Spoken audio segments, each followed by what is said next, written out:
bismillahir rahmanir rahim alhamdulillahi rabbil alamin wassalatu wassalamu ala ashrafil mursalin sayyidil awwalin wal akhirin sayyidina wa habibina wa shafi'ina wa nabiyyina wa mawlana muhammadin wa ala alihi wa sahbihi ajma'in wa radiyallahu tabaraka wa ta'ala an qutbil arifin wa imam as-siddiqin abil abbas ahmad ibn muhammad at-tijani wa khulafa'il muhtadin wa ahli tariqatil faizin ar-rabihin amma ba'du qala sayyidi al-allama al-arif billah الشيخ محمد بن حسن بن عبد الله الشناوي الفاسي التجاني رضي الله تعالى عنه وارضاه وعنا به في إتحاف الخل الوفي بشرح الألفاظ الحزب السيفي عند قوله لم أعدم عونك وبرك وخيرك وعزك وإحسانك طرفة عين منذ أنزلتني دار الاختبار والفكر والاعتبار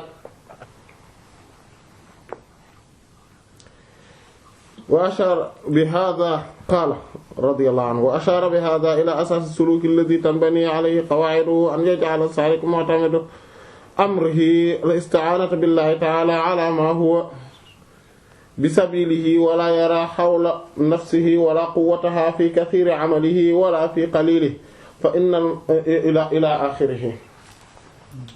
Voilà, donc ci jotaay bi weesu ci ñi ngi amoon fii borom xisbu ci xisbu sayfi ci ñaar gi fi mu naan wa ku nekkal fakun kon nekkal borom bi subhaanahu wa ta'ala lii ñeel ma jaaran di aji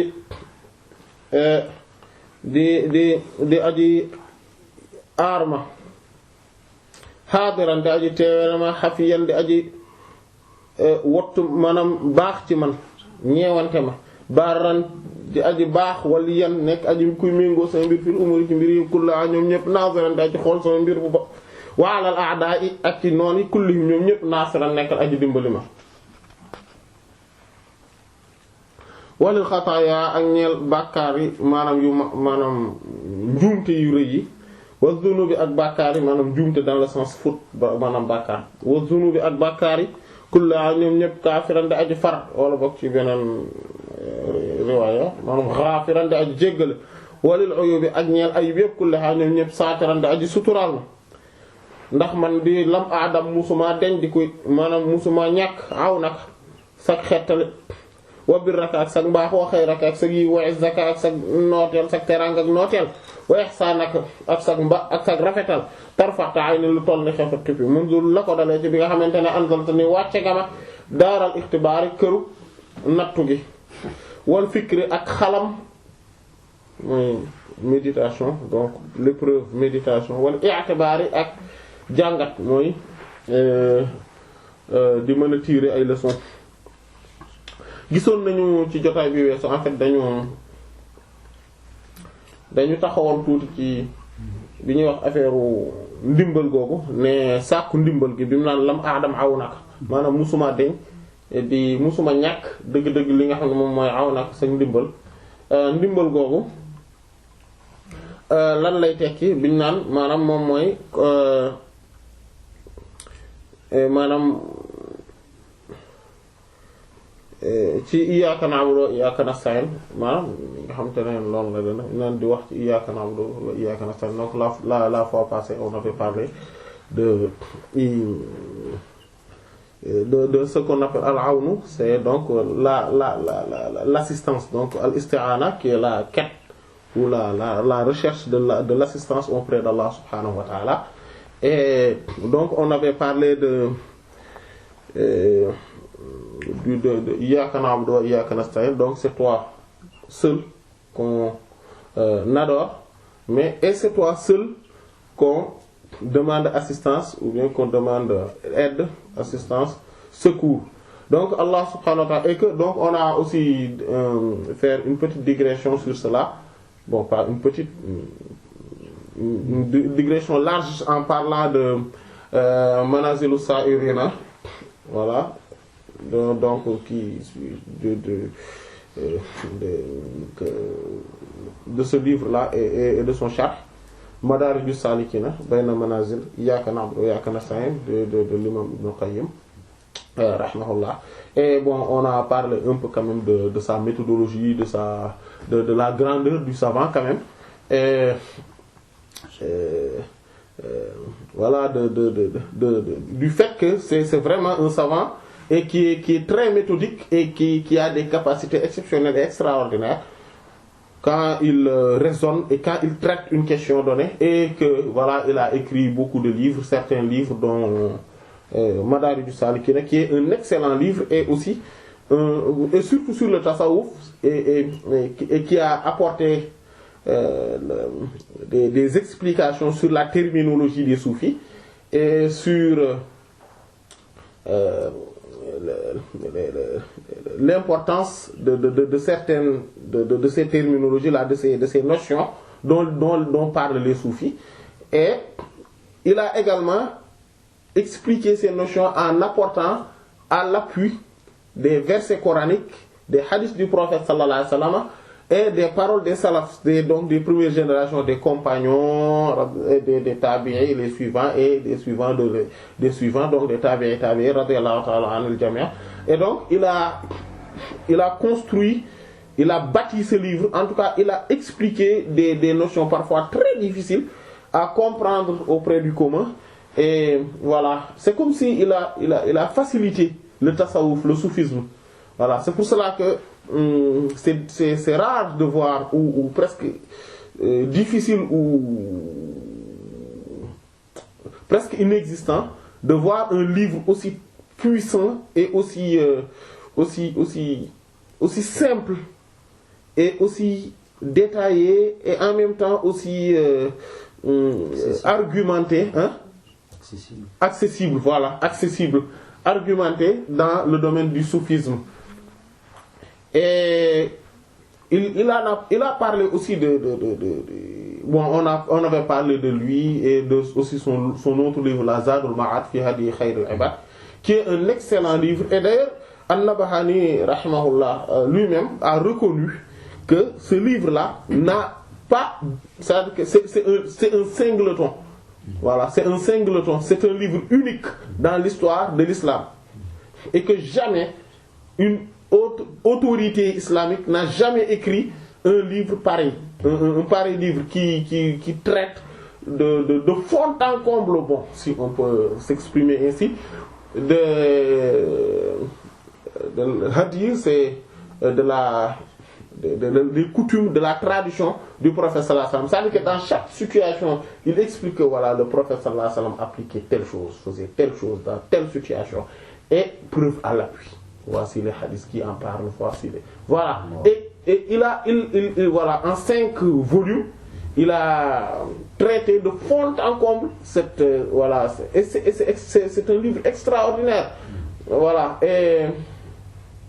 Et donc voilà, malgré cela, il y a voilà certains passages dans la aqida, c'est-à-dire dans le dogme, dans la théologie également, voilà, où il n'est pas totalement, où il n'est pas dans la doctrine prônée et enseignée par les plus grands savants, voilà, de toutes les doctrines, de toutes les écoles, voilà.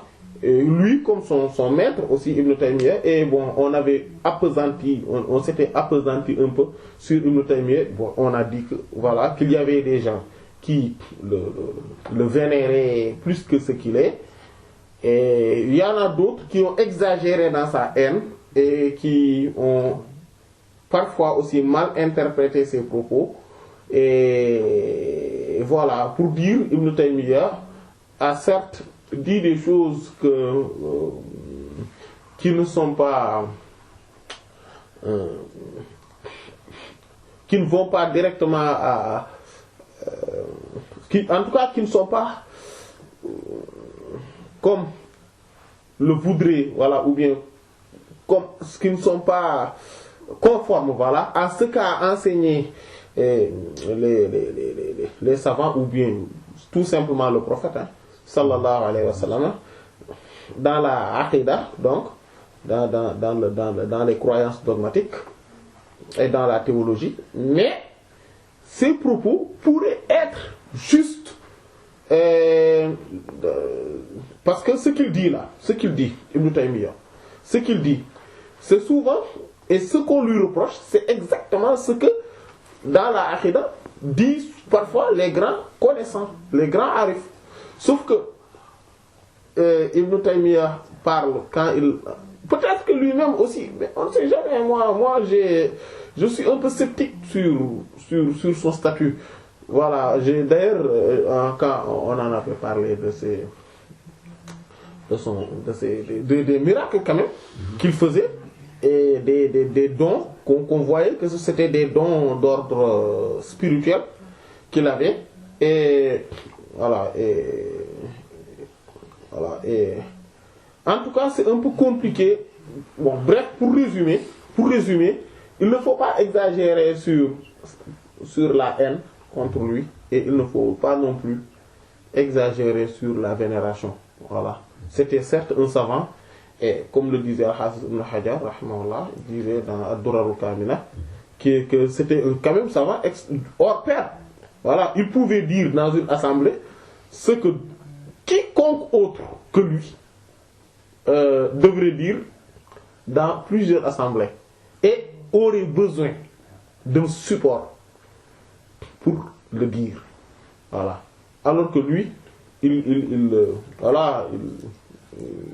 c'était imla quoi, une dictée, voilà. Il récitait, il parlait comme ça, voilà. Et voilà, donc on a un peu parlé de ça la fois passée. Et donc, bon, ce qui nous avait poussé à parler de ça, c'était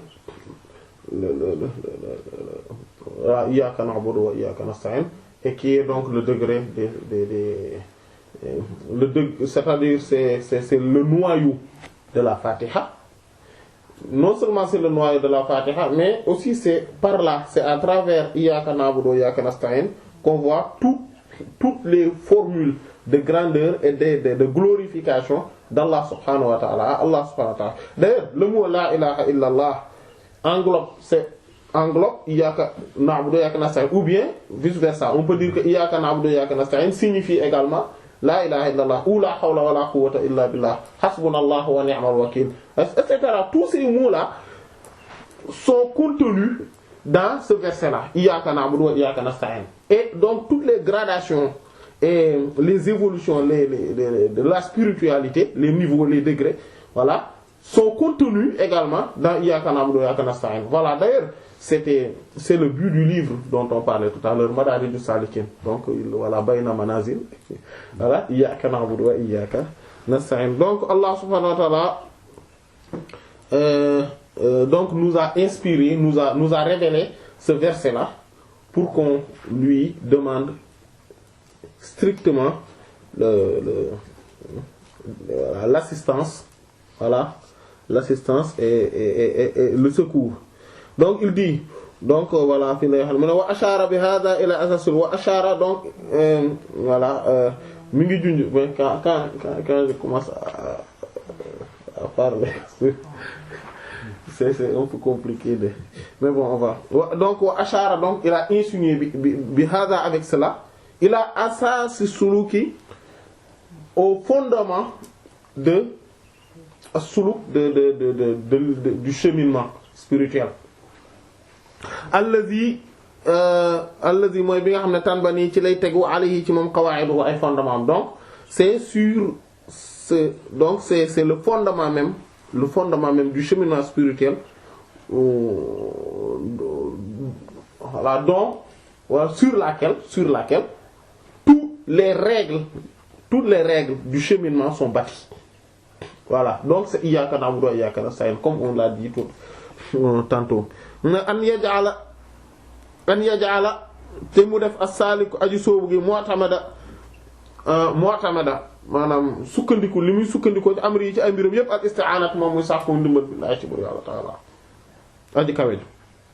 Voilà, donc c'est voilà que il demande donc qu'Allah subhanahu wa ta'ala que ce fondement c'est quoi? C'est que l'individu, le fondement donc du cheminement spirituel, c'est que l'individu en tant que tel, c'est-à-dire le serviteur, l'esclave, fasse que, ou bien le cheminant fasse donc tout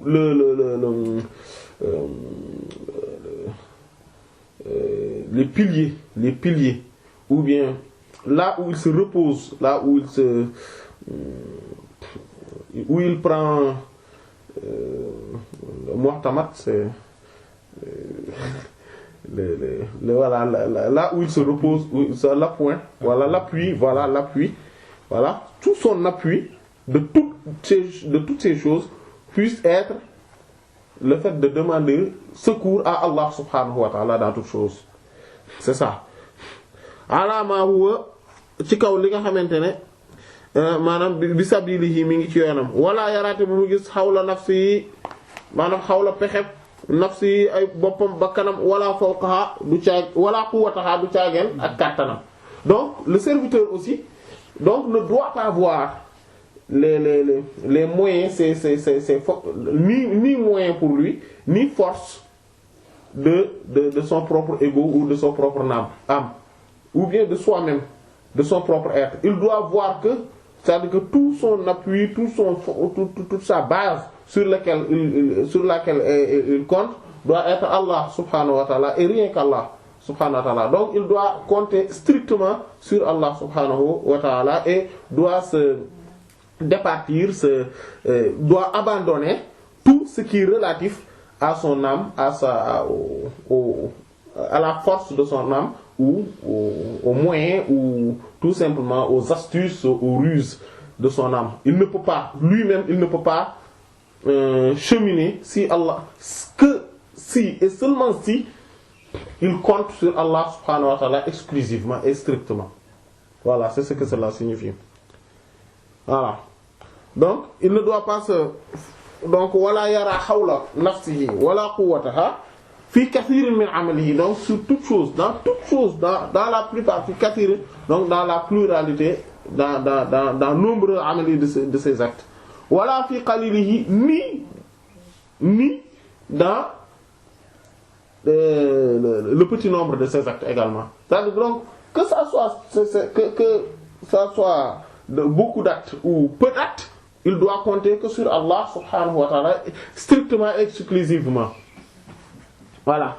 Il dit donc fa inna minal ma'lum, certes fa inna voilà donc certes minal ma'lum, cela fait partie des choses connues. Donc an al qat' qui provient des choses résolues, voilà, dont on connaît de manière résolue, min nusus shari'ati, à partir des textes de la loi, donc de la charia, wa anwa' at-tajarib, wa anwa' c'est les types, les catégories de at-tajarib, c'est des expériences, voilà, d'après l'expérience, d'après ce qu'on a l'habitude de voir hein, dans la vie de tous les jours. Comme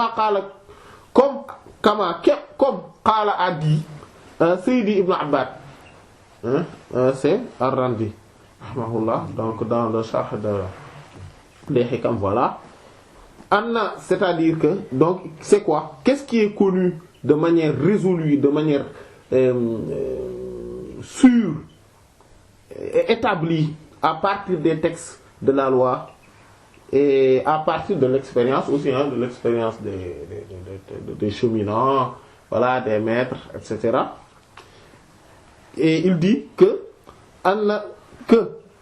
man anzala, celui qui donne, celui qui fait descendre, donc qui donne, qui attribue hawaijahu, tous ses besoins, billah, par Allah ta'ala, l'exalté soit-il, waltaja'a, et qu'il se réfugie ilayhi, à lui, watawakkala, et qu'il donne confiance fi amrihi, sur ces choses alayhi, que à Allah subhanahu wa ta'ala, kafahu, il lui suffira totalement, que c'est-à-dire que celui qui donne à Allah subhanahu wa ta'ala son tout, celui qui se charge, qui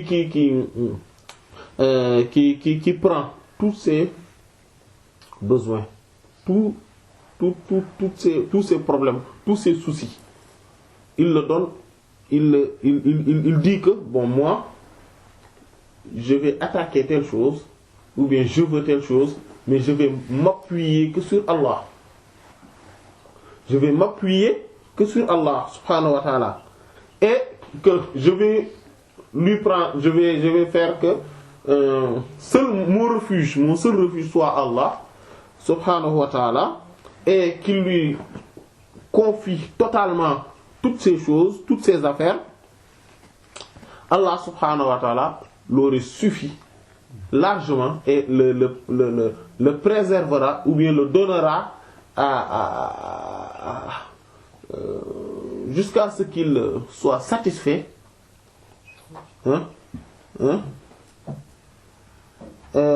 kulla mu'na, c'est-à-dire qu'il le préservera kulla mu'na de toute difficulté. Donc toute difficulté lui sera éloignée. Wa qarraba, et il rapprochera ilayhi à lui kulla ba'idin, tout ce qui est lointain, tout ce qui est lointain. Donc tout ce qui est lointain lui sera rapproché à cause de cela. Wa yassara, et lui facilitera à lui kulla asirin, tout ce qui est difficile. Voilà, tout ce qui est difficile d'accès, Allah subhanahu wa ta'ala lui rapprochera. Donc tous les problèmes, les soucis, Allah subhanahu wa ta'ala lui préservera de cela. Il lui rapprochera tout ce qui est lointain, c'est-à-dire inaccessible, et tout ce qui est difficile également, toutes les difficultés, Allah subhanahu wa ta'ala lui rendra facile, lui facilitera. Wa man sakana, et tous ceux qui s'appuient et qui se satisfassent, ila amalihi, quiconque se satisfasse ila amalihi, que sur son propre acte, wa aqlihi, et son intellect, son intelligence, wa tamada, et s'appuie ala quwwatihi, ou bien compte, se base ala quwwatihi sur sa force, wa hawlihi, et ses moyens, wakkalahu Allah le lui laissera, ta'ala, lui l'exalté, exalté soit-il, il le lui laissera, ou bien il le lui abandonnera ila nafsihi, sur soi-même, wa khazalahu, et il ne l'attestera pas. C'est khazala, le mot khazala, c'est-à-dire c'est le fait de ne pas donner une importance à quelqu'un et de ne pas l'assister au moment où on pourrait le faire.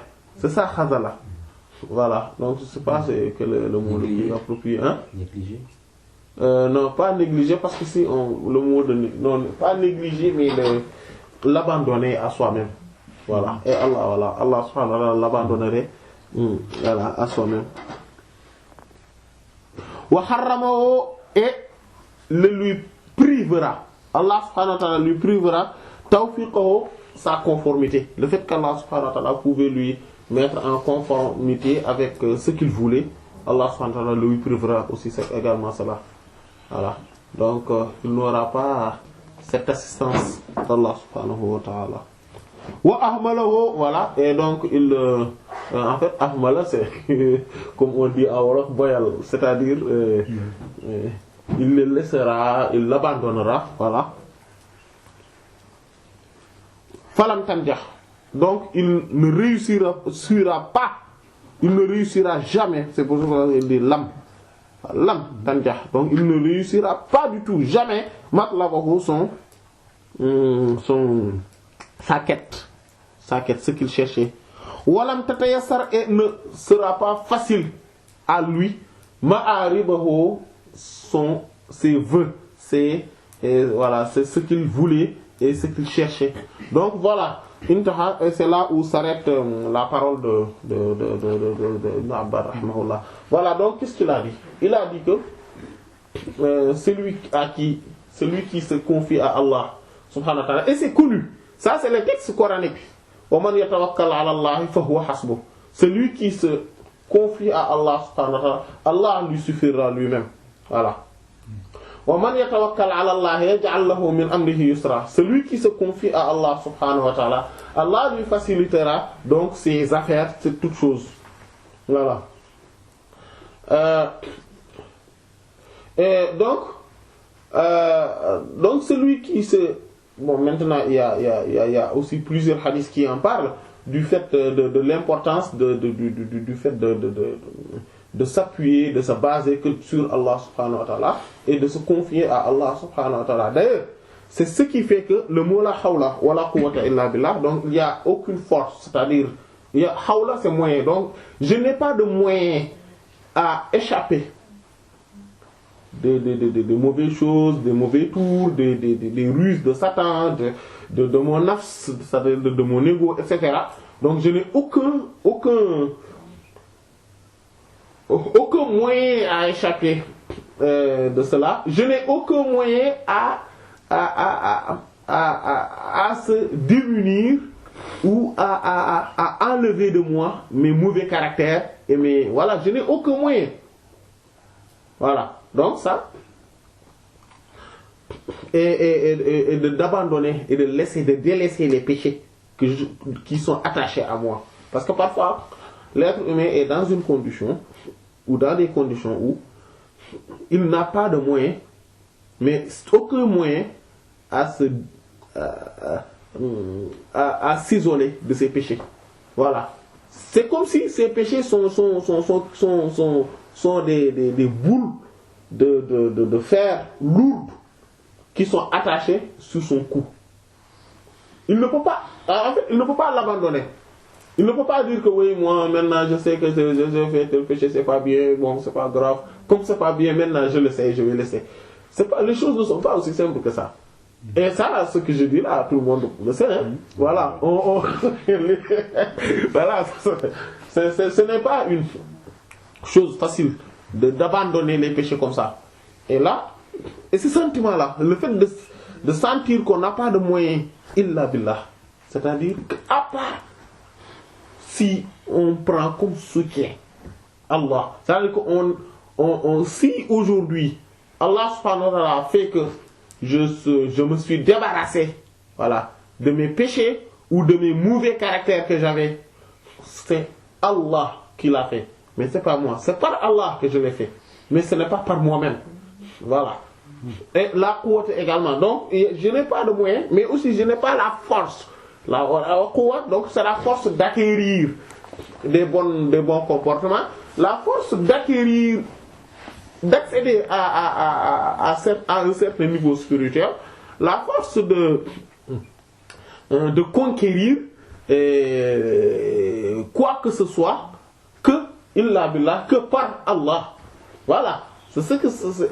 Donc ce terme-là est pourtant que ça soit du côté négatif ou du côté positif, on peut inverser les choses. C'est-à-dire, on peut dire également que je n'ai aucun moyen à acquérir telle chose, donc tout ce qu'on avait dit, et je n'ai aucune force à me débarrasser ou de me prévenir ou voilà ou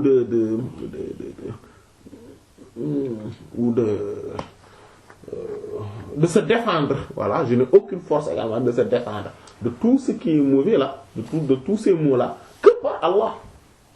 Voilà. Donc, et c'est pour ça que c'est un trésor. Voilà, que le prophète sallallahu alayhi wa sallam dit que c'est un trésor. La hawla wa la quwwata illa billah. Parce que quelqu'un qui l'incarne, qui connaît le sens de ce mot et qui l'incarne, donc c'est également iyyaka na'budu wa iyyaka nasta'in. Voilà. Donc c'est pour ça l'invocateur, celui qui invoque Allah subhanahu wa ta'ala par hizbu sayfi, quand il dit que lam a'dam auna, que je n'ai jamais cessé de bénéficier de ton assistance, Allah subhanahu wa ta'ala, là il comprend, voilà, il comprend que qu'il est un serviteur, qu'il est faible et qu'il n'a que Allah subhanahu wa ta'ala comme soutien véritable. Voilà. Et donc quand quelqu'un a cette compréhension là, souvent Allah subhanahu wa ta'ala, comme on voit, hein, non seulement c'est par les textes, donc c'est quelque chose de connu par les textes de la loi, c'est-à-dire que de la charia, donc les textes sacrés, le Coran et la Sunna, mais aussi c'est quelque chose de connu par l'expérience. C'est-à-dire que à chaque fois, même ça, tout le monde peut l'expérimenter. Hein. Ce ne sont pas que les grands savants ou les prédécesseurs, les devanciers qui peuvent l'expérimenter. Nous-mêmes, on peut l'expérimenter. Quand quelqu'un d'éveillé ou de doué d'intelligence peut se dire que voilà, aujourd'hui je faisais telle chose, mais quand j'avais le sentiment que c'est par Allah que je faisais ça, quand j'ai le sentiment que je compte que sur Allah subhanahu wa ta'ala, Allah m'a venu en aide. Allah m'a assisté. Et j'ai réussi ces choses. Mais quand je me dis que voilà, c'est moi-même, je suis assez fort, je suis assez puissant pour faire telle chose,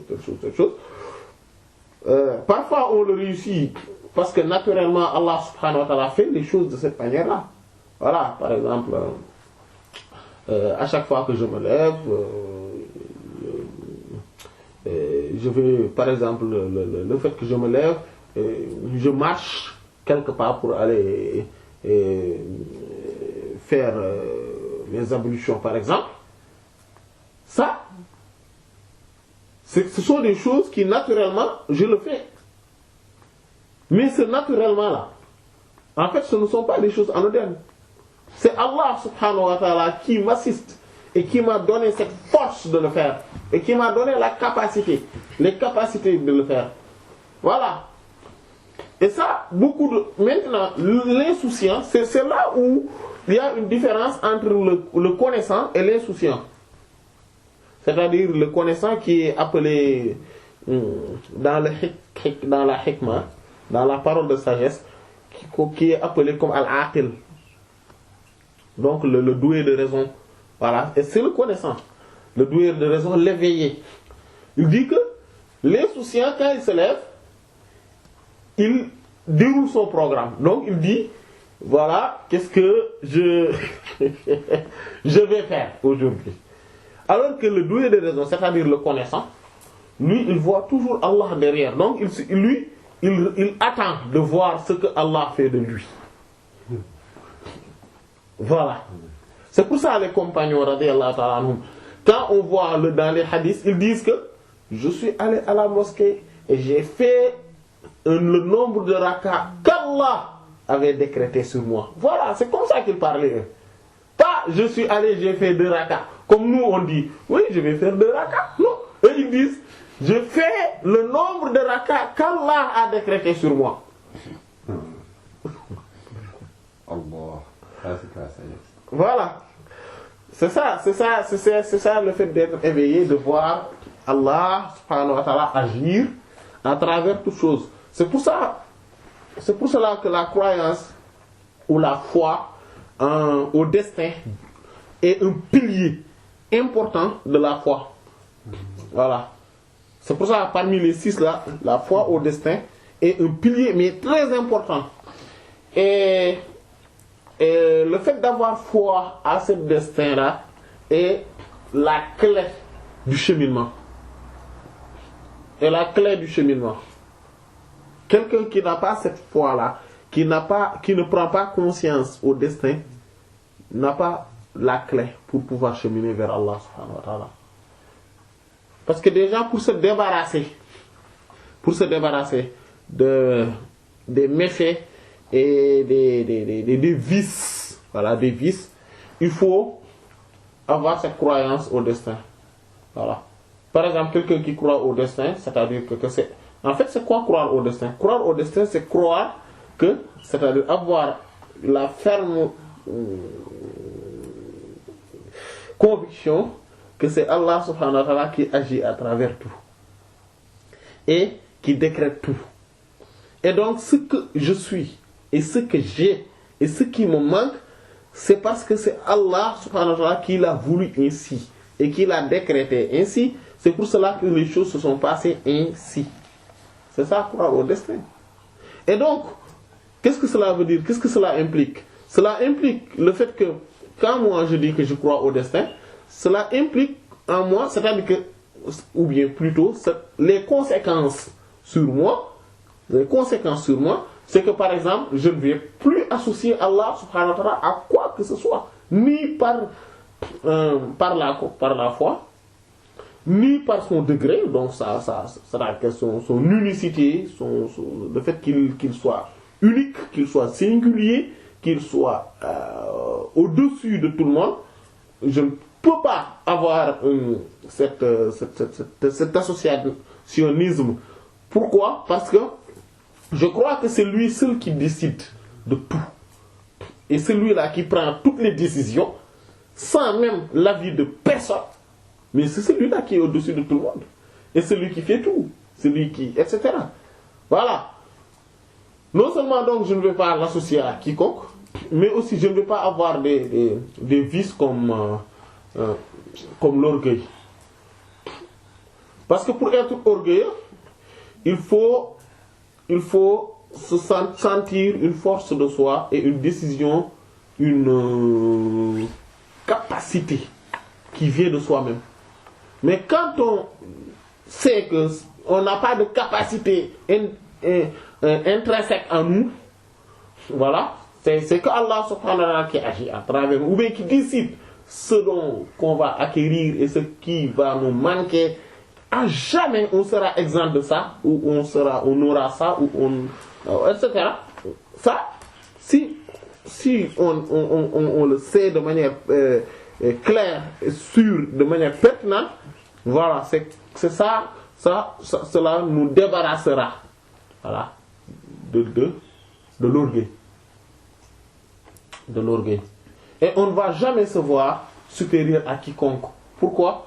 Parce que moi, ce que je suis et ce que j'ai, c'est Allah subhanahu wa ta'ala qui m'a fait comme ça. Et lui aussi, c'est Allah qui lui a fait comme ça. C'est-à-dire que rien ne dépend ni de moi, ni de lui. Donc comment pourrais-je être orgueilleux ou me sentir supérieur à lui? Alors que ce n'est pas moi qui ai fait ces choses-là. Voilà, donc, pourquoi? Parce que je crois au destin, je connais. En fait, j'ai la ferme conviction que Allah subhanahu wa ta'ala, c'est lui qui décide, c'est le destin qui... Voilà. Mais aussi, cela me permet de me débarrasser également. Pourquoi? Parce que c'est pour ça qu'il a dit... Voilà. Pourquoi il a dit que il a insinué, c'est-à-dire avec ce terme-là, il a insinué à quoi? Au fondement du cheminement spirituel sur lequel tout est bâti, toutes les règles sont bâties. C'est ça. C'est ce qu'on est en train de voilà. C'est pour ça qu'on parle du destin là. Voilà. Et cette croyance, c'est-à-dire qu'il n'y a aucune force, il n'y a aucun moyen, il n'y a aucune... en fait, il n'y a aucun acteur, aucun moteur des choses si ce n'est Allah. Et toute chose évolue et circule et fonctionne par Allah. Voilà, c'est ça. Et c'est ça même qui revient à croire au destin. Voilà. Et donc, quand moi je crois au destin, je suis également débarrassé de la jalousie. De la jalousie. Et de l'envie ou de la convoitise illicite. Pourquoi? Parce que le fait de savoir que c'est de toute façon lui là, ce qu'il a là, c'est Allah qui le lui a donné. C'est Allah qui a décidé de ça. Donc moi, de toute façon, que je sois content de ça ou que je ne le sois pas, ça ne changera rien. Parce que quoi? Parce que les choses sont entre les mains de celui qui est supérieur à tout le monde et qui en fait n'a aucun état d'âme par rapport à moi, ce que je vais juger utile ou pas utile, bon ou pas bon, ce que je... Non. C'est-à-dire que c'est lui qui fait exclusivement et strictement ce qu'il veut. C'est ça. Et donc, je ne peux pas... C'est-à-dire, quand je connais, j'ai conscience et une intime conviction de cette réalité, je ne peux pas avoir une jalousie ou une envie démesurée, voilà,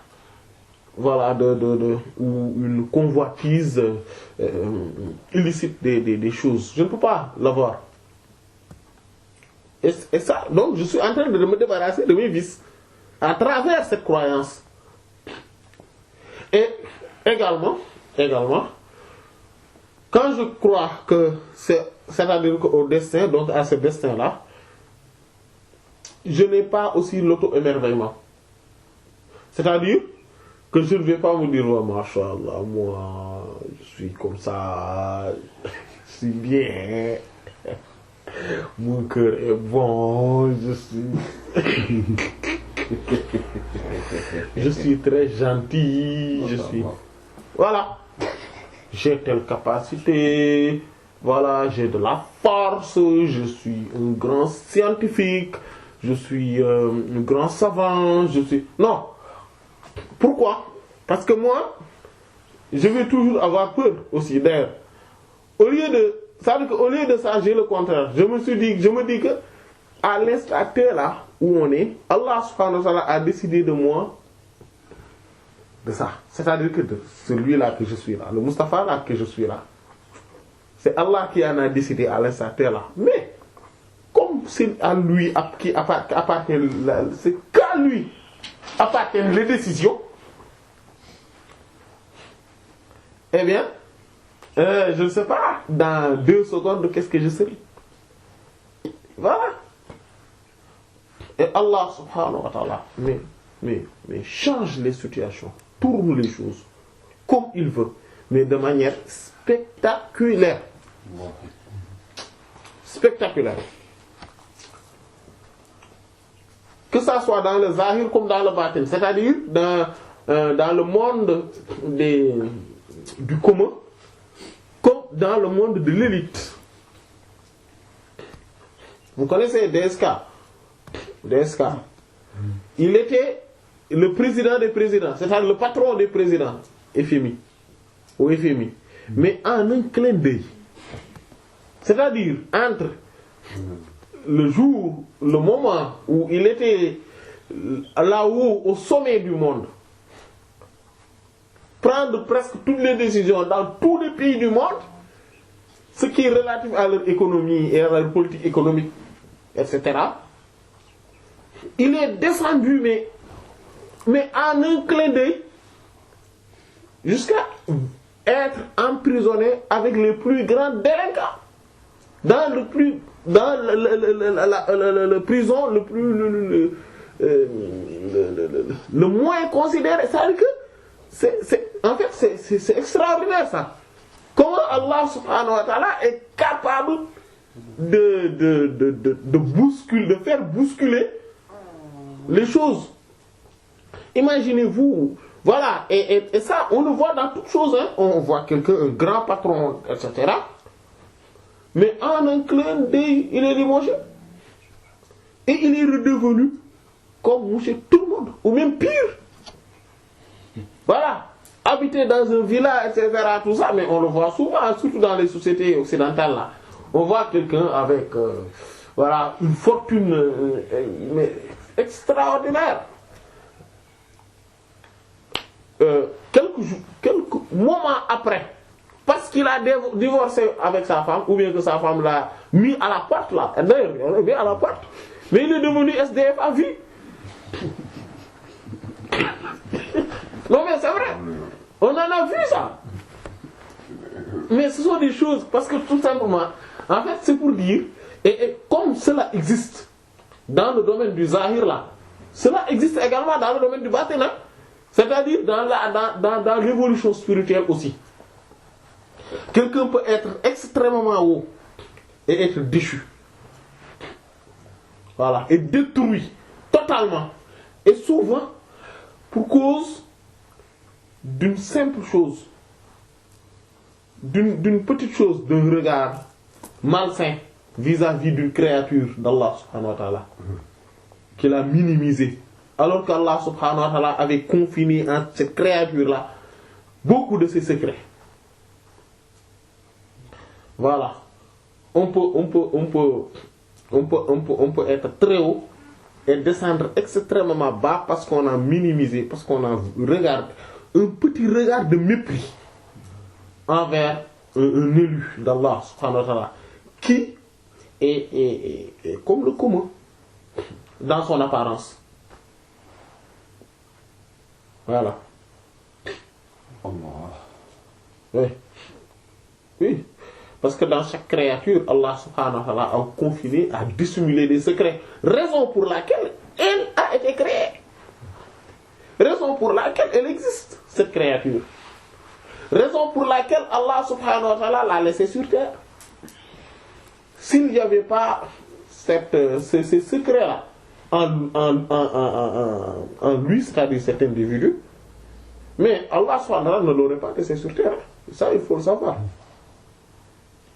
Ça, il faut le savoir. C'est pour cela, même quand on parle de al-wala ou al-bara, c'est-à-dire l'alliance et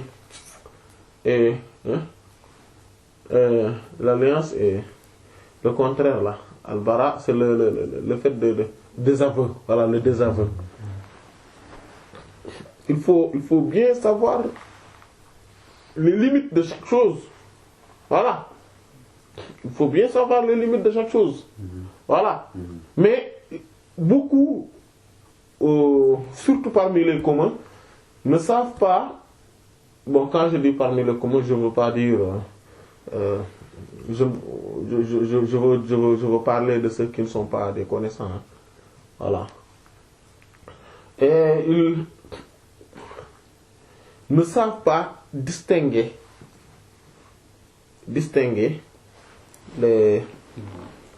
entre le fait de désavouer le mécréant pour cause de sa mécréance et le fait d'haïr l'individu en tant que tel. Voilà. Ils ne savent pas distinguer entre le fait d'haïr haïr le vol. Puis que le vol, c'est pas bien, Allah subhanahu wa ta'ala interdit, c'est quelque chose de mauvais. Ou l'homosexualité, qui est et le voleur en tant que tel, c'est-à-dire le voleur qui est une personne, une créature d'Allah. Subhanahu wa ta'ala. Il y en a beaucoup qui ne savent pas distinguer cela. Ils ne savent pas, parce que le voleur là, ou l'homosexuel là, il a volé, ou il est homosexuel d'une part, mais il peut être musulman d'autre part. Faire du bien. Voilà.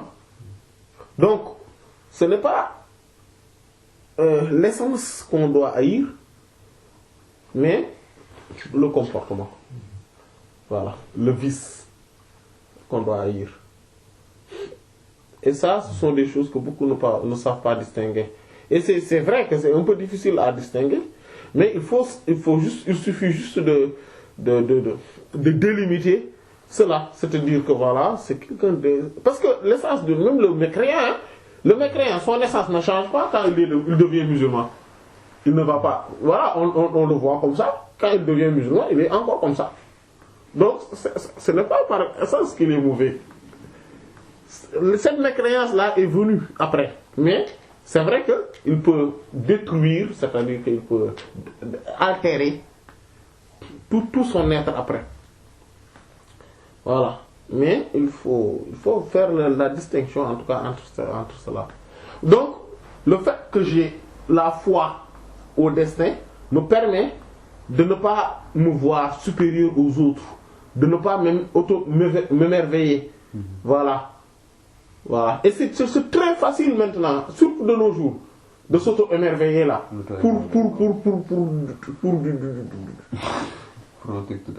Voilà, pour quelque chose de banal.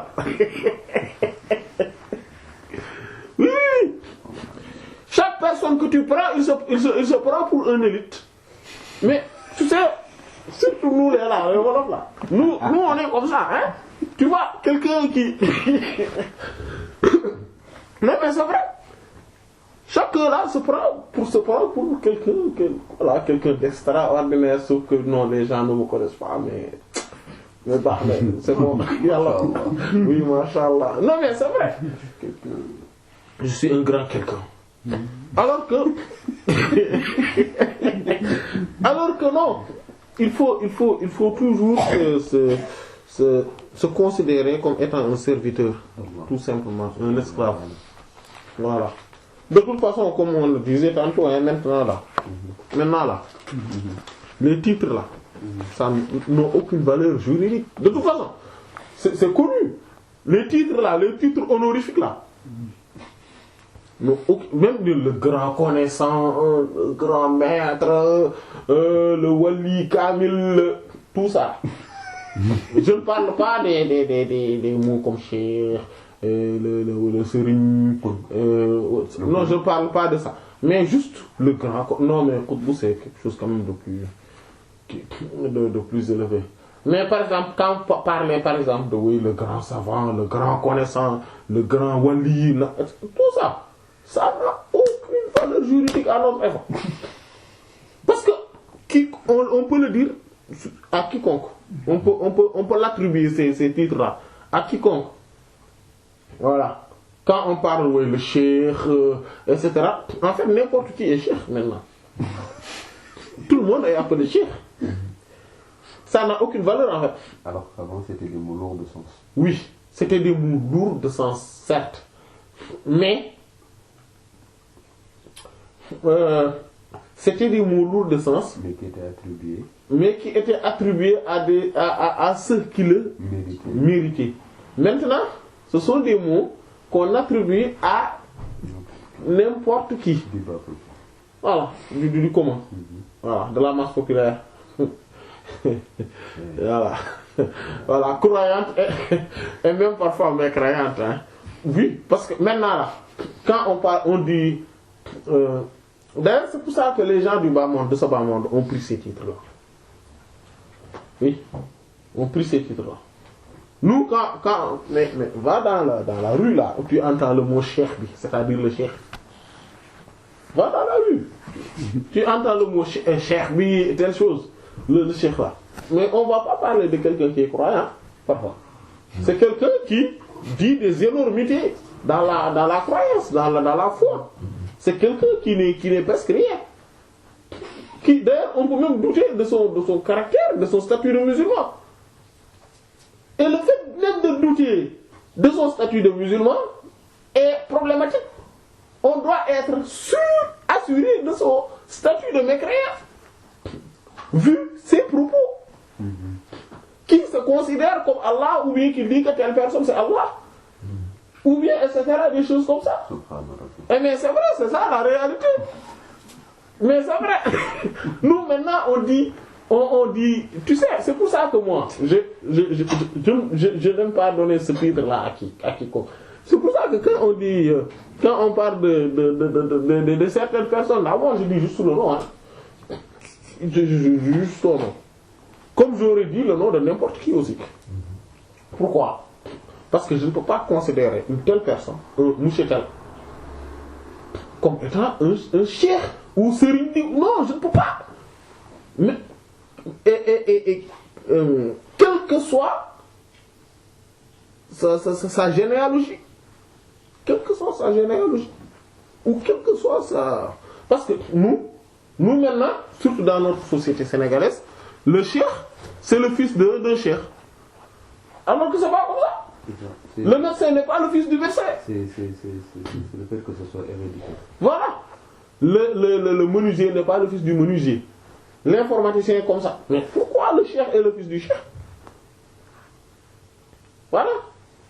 Maintenant, si on sort de ce cadre-là, il y en a d'autres même qui sont très mondains, mais très, très mondains, et qu'on appelle cheikh aussi. De toute façon, ce sont des titres qui sont... Le meilleur titre, c'est le titre du serviteur d'Allah. Voilà, l'esclave. Le prophète sallallahu alayhi wa sallam a été... C'est ce titre-là qu'Allah subhanahu wa ta'ala lui donnait dans des sphères spirituelles les plus élevées. Fa awha ila abdihi ma awha. Il a révélé à son serviteur, à son esclave, ce qu'il a révélé. Voilà. Dans son entretien intime avec Allah subhanahu wa ta'ala, il est serviteur, il est esclave d'Allah subhanahu wa ta'ala. Subhanalladhi asra bi abdihi laylan. Gloire à celui qui a fait voyager la nuit. Hein? Qui?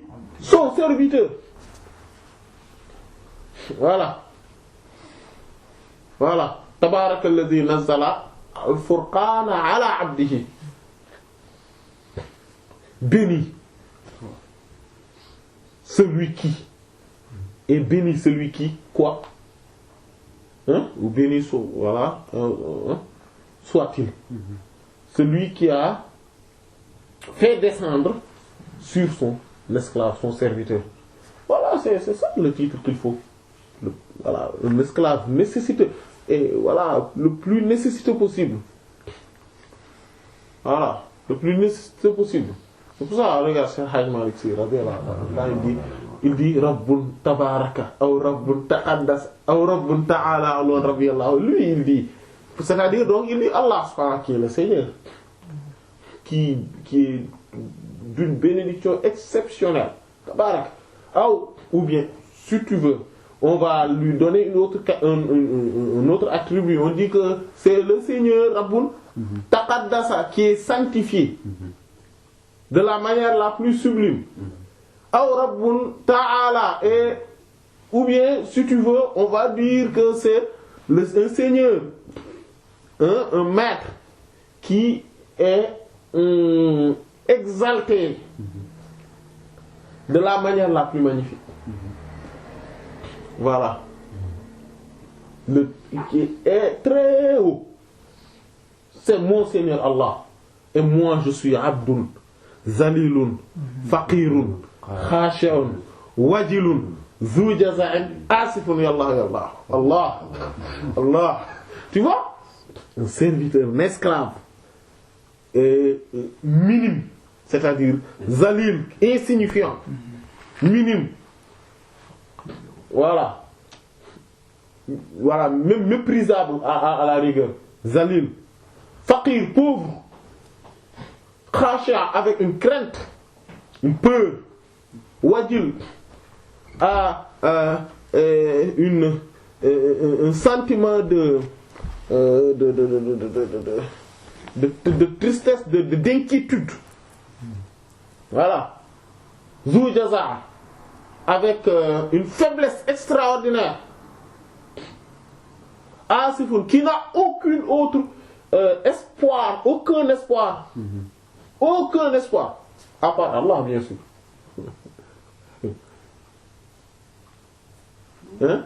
Voilà, c'est ça. Après il dit ilayka maddal yada raja'a maghfiratin habli musamahatan yallah yallah. Ce n'est qu'à toi que j'élève mes mains envers toi. Voilà. Voilà. Les ouvrir envers toi. Pourquoi? Pour avoir au moins l'espoir du pardon. Voilà. C'est pas l'espoir de grandir, non. L'espoir du pardon. Du pardon. Voilà. Donc Allah subhanahu wa ta'ala, donne-moi cette indulgence. Sois indulgent envers moi. Sois. Voilà, pardonne-moi. Oh Allah, oh Allah. Voilà, Moussa Allah. Et il dit tamawwajal bahru dhanbi ya thiqati wa innani rabbi khiftul gharqa ya Allah. Les vagues des océans, des mers sont récurrents. Voilà. Voilà, il y a ces vagues-là, de ces océans-là. Mais c'est quel océan? Il dit, c'est les océans, les mers des péchés. Il n'a pas dit non, c'est les vagues des océans des péchés. Et je suis en... Voilà. Et là, et toi seulement que j'appelle, là, toi qui es mon appui, toi à qui je peux avoir confiance, Allah. Et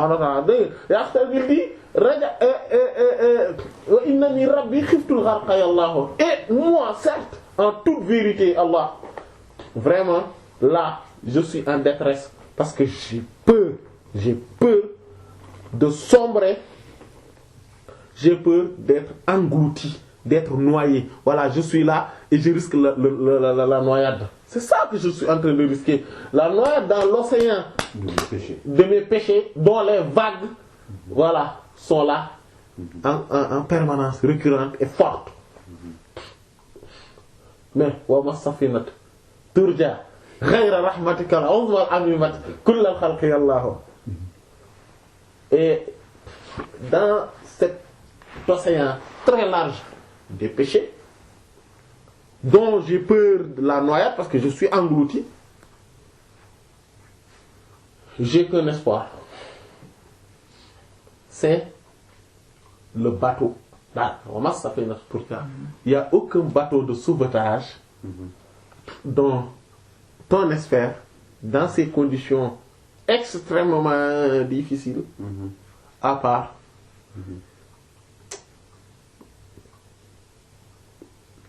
ta miséricorde qui englobe toute chose. Allah. Et c'est qui? C'est le prophète sallallahu alayhi wa sallam. C'est cette miséricorde qui englobe toute chose. À part cette miséricorde-là qui englobe toute chose, je n'ai aucun espoir. C'est le bateau de sauvetage qui englobe toutes les créations, toute la créature. Voilà, c'est ça. C'est ce qu'il faut. C'est ce qu'il faut, c'est cette attitude.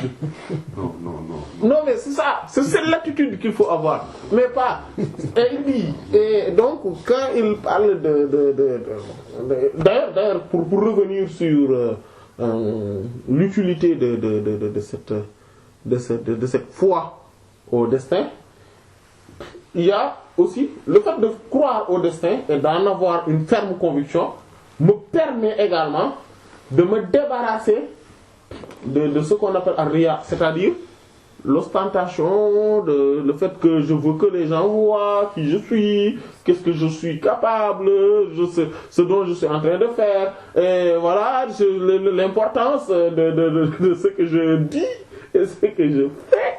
Voilà. Pourquoi? Voilà. Pourquoi? Parce que en ayant foi, une ferme conviction au destin d'Allah subhanahu wa ta'ala, je sais que il y a que lui, il y a que son regard qui est important. Voilà, parce que c'est lui qui décide, c'est lui qui prend les décisions. Okay. Donc c'est ça, c'est son regard qui est important. C'est ça, voilà, donc je ne vais même pas me préoccuper de ce que les gens vont croire, vont penser, voilà, de leur considération. Etc. Donc c'est pour ça que c'est la clé. C'est la clé du cheminement. Et parce que le fait de se débarrasser de toutes ces vices-là me permet de pouvoir prendre un départ vers Allah. Parce que tant que ces vices-là ne sont pas, je les enlève pas de moi-même, je n'ai pas encore pris le chemin pour aller vers Allah. Hein. Je suis encore peut-être dans la salle d'embarquement. La salle d'embarquement. Et je dois tout faire pour... ou bien, en tout cas, je suis en train de faire mon passeport pour avoir un visa. Au moins, c'est ça que je peux dire. Voilà, je veux, etc. Mais cela permet également d'acquérir toutes les autres qualités. Voilà, le fait que j'ai foi en Allah. Parce que, par exemple, là, la confiance envers Allah, c'est parce que c'est lui qui détient les destinées des choses. Voilà. Etc. Donc, c'est pour ça ce qu'il a dit là, c'est une vérité absolue. Non seulement on le connaît à travers les textes qui le disent, mais on le connaît également à travers les expériences. Et cette expérience, cette chose-là est tellement vraie que même le mécréant, quand il est là, on parlait de noyade là, quand il risque la noyade, quand il a délaissé tout le monde et toute chose, et se retourne que vers Allah subhanahu wa ta'ala, Allah le vient en aide. Même le mécréant, imaginez-vous, c'est pour cela que c'est ça. Vous savez ce sentiment-là, ce sentiment de nécessité envers Allah subhanahu wa ta'ala et d'impuissance et de donner que la puissance totale à Allah subhanahu wa ta'ala. Eh bien, si vous voulez savoir le grand nom suprême, c'est ça. C'est ce sentiment-là. Parce que c'est ce qui permet d'accéder à toute chose. Voilà. À toute chose. Même le mécréant, quand il cite le grand nom suprême, cela est accepté. Et voilà, c'est ça. C'est ce sentiment-là de nécessité envers Allah subhanahu wa ta'ala. Qu'Allah nous le donne. En permanence. Voilà, dans toutes choses. Voilà. Wallahu ta'ala wa sallallahu ala sayyidina Muhammad wa ala alihi wa sahbihi. Subhana rabbika rabbil izzati amma yasifun wa salamun ala al mursalin.